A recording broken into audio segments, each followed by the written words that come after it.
이렇게 시간이 안 가는지 정말 버스 안에서 going 이불 속에서 going은 언제나 너에게 going.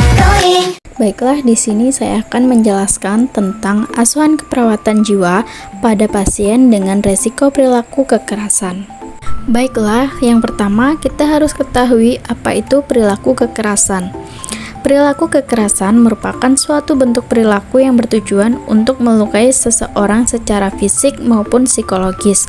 Berdasarkan definisi tersebut, maka perilaku kekerasan dapat dilakukan secara verbal, diarahkan pada diri sendiri, orang lain, dan lingkungan. Perilaku kekerasan pada orang lain adalah tindakan agresif yang ditujukan untuk melukai atau membunuh orang lain. Perilaku kekerasan pada lingkungan dapat berupa perilaku merusak lingkungan, melempar kaca, genting, dan semua yang ada di lingkungan. Selanjutnya, tanda dan gejala perilaku kekerasan berdasarkan standar asuhan keperawatan jiwa dengan masalah risiko perilaku kekerasan. Yang pertama, emosi, yaitu tidak adekuat, tidak aman, terasa terganggu, marah atau dendam, dan jengkel. Yang kedua, intelektual, mendominasi bawel, sarkasme, berdebat, dan meremehkan. Yang ketiga, fisik, muka merah, pandangan tajam, napas pendek, keringat, sakit fisik, penyalahgunaan zat, dan tekanan darah meningkat. Yang keempat, spiritual, kemahakuasaan, kebijakan, kebenaran diri, keraguan, tidak bermoral, kebejatan, dan kreativitas terlambat. Yang kelima, sosial, menarik diri, pengasingan, penolakan, kekerasan, ejekan, dan humor. Selanjutnya, rentang respon marah.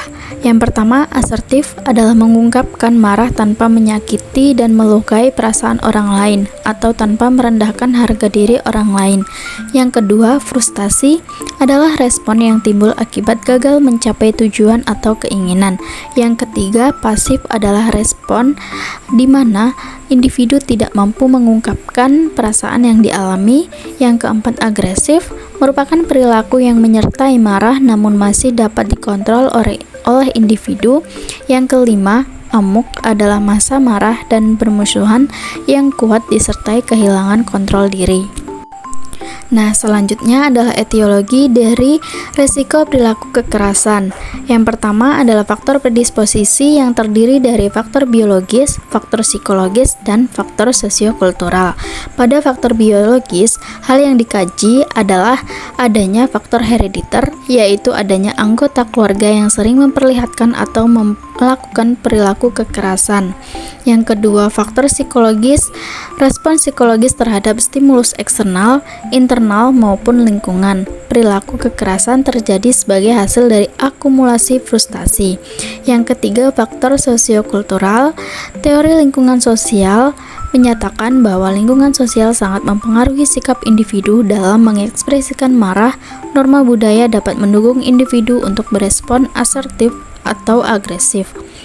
Selanjutnya, etiologi yang kedua yaitu faktor presipitasi. Faktor presipitasi perilaku kekerasan pada setiap individu bersifat unik, berbeda satu orang dengan yang lain. Stresor tersebut dapat merupakan penyebab yang berasal dari dalam maupun luar individu. Faktor dari dalam individu meliputi kehilangan relasi atau hubungan dengan orang yang dicintai atau berarti putus pacar, perceraian, kematian, kehilangan rasa cinta, kekhawatiran terhadap penyakit fisik, dan lain-lain. Sedangkan faktor luar individu meliputi serangan terhadap fisik, lingkungan yang terlalu ribut, kritikan yang mengarah pada penghinaan, dan tindakan kekerasan. Selanjutnya, mekanisme coping yang dapat dilakukan. Yang pertama, menyerang atau menghindar. Kedua, menyatakan secara asertif. Yang ketiga, memberontak. Dan yang keempat, perilaku kekerasan. Selanjutnya adalah penata laksanaan yang dapat dilakukan untuk mengontrol perilaku kekerasan, yaitu dengan cara medis dan non-medis. Terapi medis yang dapat diberikan seperti obat antipsikotik adalah chlorpheniramine, risperidon, haloperidol, dan clozapine dan trifluorazine. Psikofarmaka adalah terapi menggunakan obat dengan tujuan untuk mengurangi atau menghilangkan gejala gangguan jiwa. Tindakan yang dilakukan perawat dalam mengurangi resiko perilaku kekerasan salah satunya dengan menggunakan strategi pelaksanaan. Strategi pelaksanaan yang dapat dilakukan oleh perawat untuk klien dengan perilaku kekerasan adalah diskusi mengenai cara mengontrol perilaku kekerasan secara fisik, obat, verbal, dan spiritual. Mengontrol perilaku kekerasan secara fisik dapat dilakukan dengan cara napas dalam dan pukul bantal atau kasur. Mengontrol secara verbal dengan cara menolak dengan baik, meminta dengan baik, dan mengungkapkan dengan baik. Mengontrol perilaku kekerasan secara spiritual dengan cara sholat dan berdoa, serta mengontrol perilaku kekerasan dengan minum obat secara teratur dengan prinsip 5 benar. Selanjutnya adalah konsep dasar asuhan keperawatan. Yang pertama, kita melakukan pengkajian. Pada dasarnya, pengkajian pada klien perilaku kekerasan ditujukan pada semua aspek, yaitu biopsikososial dan kultural spiritual. Yang pertama, aspek biologis. Respon fisiologis timbul karena kegiatan sistem saraf otonom bereaksi terhadap sekresi epinefrin sehingga tekanan darah meningkat, takikardi, muka merah, pupil melebar, pengeluaran urin meningkat. Ada gejala yang sama dengan kecemasan seperti meningkatnya kewaspadaan, ketegangan otot seperti rahang terkatup, tangan dikepal, tubuh kaku, dan refleks cepat. Hal ini disebabkan oleh energi yang dikeluarkan saat marah bertambah. Yang kedua, aspek emosional. Individu yang merasa tidak nyaman, merasa tidak berdaya, jengkel, frustasi, dendam, ingin memukul orang lain, mengamuk, bermusuhan, dan sakit hati, serta menyalahkan dan menuntut. Yang ketiga, aspek intelektual. Sebagian besar pengalaman hidup individu didapatkan melalui proses intelektual. Peran panca indera sangat penting untuk beradaptasi dengan lingkungan, selanjutnya diolah dalam proses intelektual sebagai suatu pengalaman. Perawat perlu mengkaji cara klien marah, mengidentifikasi penyebab kemarahan, bagaimana informasi diproses, diklarifikasi, dan diintegrasikan. Selanjutnya, aspek sosial meliputi interaksi sosial, budaya, konsep rasa percaya, dan ketergantungan. Emosi marah sering merangsang kemarahan orang lain. Klien seringkali menyalurkan kemarahan dengan mengkritik tingkah laku yang lain sehingga orang lain merasa sakit hati dengan mengucapkan kata-kata kasar yang berlebihan disertai suara keras. Yang kelima, aspek spiritual. Kepercayaan, nilai, dan moral mempengaruhi hubungan individu dengan lingkungan. Hal ini yang bertentangan dengan norma yang dimiliki dapat menimbulkan kemarahan yang dimanifestasikan dengan amoral dan rasa tidak berdosa. Adapun diagnosa keperawatan yang dapat diangkat pada kasus ini yaitu resiko perilaku kekerasan dibuktikan dengan curiga pada orang lain. Setelah mengetahui diagnosa keperawatan, kemudian kita dapat melakukan rencana tindakan keperawatan. Yang pertama, bina hubungan saling percaya. Dalam membina hubungan saling percaya perlu dipertimbangkan agar pasien merasa aman dan nyaman saat berinteraksi dengan perawat.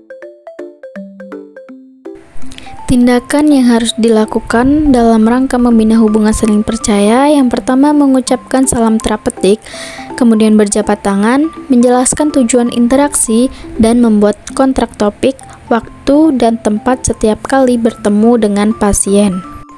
Rencana tindakan keperawatan yang kedua, diskusikan bersama pasien penyebab perilaku kekerasan saat ini dan yang lalu. Yang pertama, diskusikan perasaan pasien jika terjadi penyebab perilaku kekerasan, kemudian diskusikan tanda dan gejala perilaku kekerasan secara fisik, psikologis, sosial, spiritual, intelektual. Selanjutnya, diskusikan bersama pasien perilaku kekerasan yang biasa dilakukan pada saat marah secara verbal terhadap orang lain, terhadap diri sendiri, terhadap lingkungan. Kemudian, diskusikan bersama pasien akibat perilakunya dan diskusikan bersama pasien cara mengontrol perilaku kekerasan secara fisik, yaitu dengan pukul kasur dan bantal, tarik nafas dalam, kemudian dengan obat, kemudian dengan cara sosial atau verbal, menyatakan secara asertif rasa marahnya, dengan cara spiritual yaitu dengan sholat, berdoa sesuai keyakinan pasien, kemudian latih pasien mengontrol perilaku kekerasan secara fisik dengan cara latihan nafas dalam dan pukul kasur atau bantal, susun jadwal latihan dalam dan pukul kasur atau bantal. Kemudian latih pasien mengontrol perilaku kekerasan secara sosial atau verbal dengan cara mengungkapkan rasa marah secara verbal, yaitu dengan menolak dengan baik, meminta dengan baik, mengungkapkan perasaan dengan baik. Selanjutnya, latih mengontrol perilaku kekerasan secara spiritual, yaitu dengan mengontrol marah dengan sholat, berdoa. Kemudian, atur jadwal latihan sholat dan berdoa. Selanjutnya, latih mengontrol perilaku kekerasan dengan patuh minum obat secara teratur dengan prinsip 5 benar. Dan susun jadwal minum obat secara teratur. Nah, untuk selanjutnya, atur strategi pelaksanaan tindakan keperawatan sesuai dengan rencana asuhan keperawatan. Baiklah, mungkin itu saja video pembelajaran dari saya. Kurang lebihnya saya mohon maaf. Saya akhiri. Wassalamualaikum warahmatullahi wabarakatuh. going, going, 언제나 너에게 going, going.